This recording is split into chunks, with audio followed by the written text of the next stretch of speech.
Nigeria, the most populous country in Africa with over 200 million people consisting of 36 states plus the federal capital Abuja. Unfortunately, since independence, the country has struggled with electricity generation.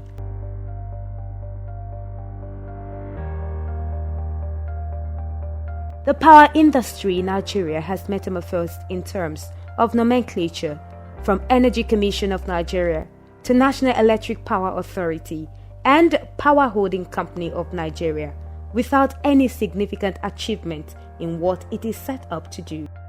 Light has always been bad in Nigeria, but it has gone to worst. Bad, very terrible, with adverse effects on lifestyle, health, businesses and productivity generally, especially for the small and medium scale businesses, the artisans, welders, hairdressers and the rest that are the most hit. Our leaders are not even facing it because most of them have alternative means of power supply, that diesel engines and all of that. Today, Nigeria generates between minimum of 1,000 megawatts to maximum 4,000 megawatts of electricity daily, which accounts for less than 5% of what the nation needs. The lingering challenges of the power sector in Nigeria have led to the collapse of businesses over the years, leading to the quest for an alternative source of electricity. Alternative energy is a form of energy that you utilize without exhausting the natural resources we have. Over the years, Nigerians have continued to exploit the different alternative energy sources available in the country. The major reasons for us to switch to alternative energy is just for us to achieve a zero carbon emission. You know very well that we are looking for a sustainable energy. You just need the few accessories, just like solar panel. Once you place it and there is sunlight, it is providing for you already. Over the years, people always have the feelings that solar is very expensive and is not sustainable.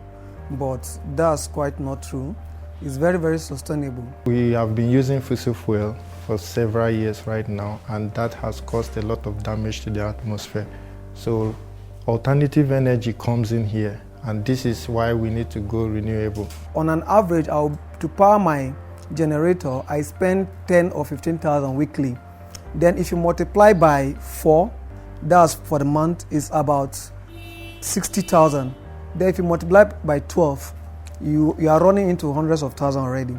In quest for survival, Nigerians have come to embrace the discovery of renewable energy sources such as solar energy and inverters, as technology continues to introduce new ways of generating electricity to sustain businesses and for households' use in Nigeria.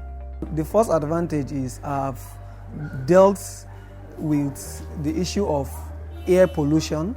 Then I'm talking of environmental pollution now in terms of carbon monoxide that comes from a generator. Now, the cost of servicing is no longer there, and fueling is no longer there. Maintenance in terms of generator and everything that is no longer there. The amount of energy being generated or the amount of power being generated in this nation is far below what we want, what we need. So in order to meet up to our basic energy needs, we need to switch.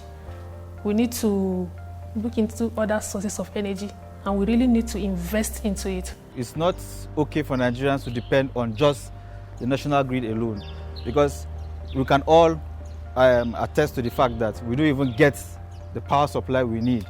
So sometimes it's better you go for the alternative power supply, which is the renewable energy.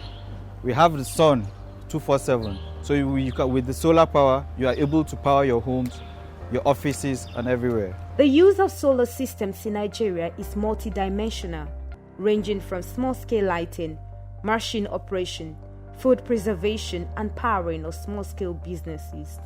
Solar is actually growing faster because we notice that solar, it's there.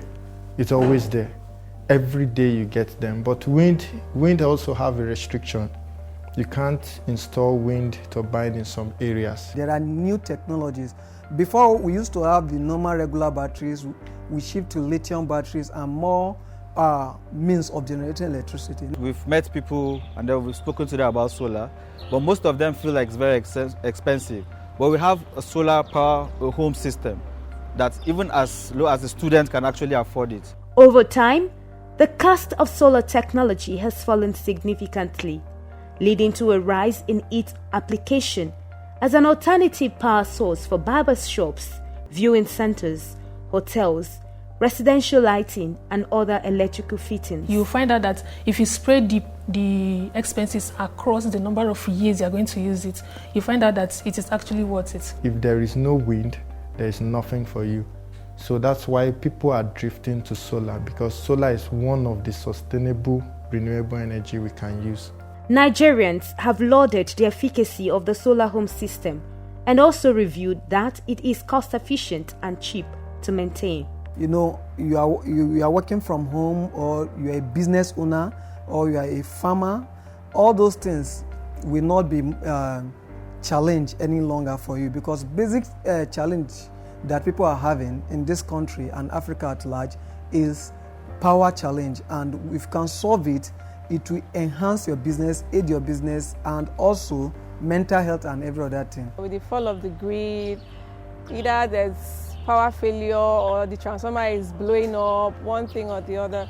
So I think Nigeria should actually move into using the renewable energy, which is solar. Finally, Nigerians are very close to finding light at the end of the tunnel, as solar home systems in Nigeria continues to provide support and comfort for companies and individuals, making it a credible alternative for the poor national energy supply.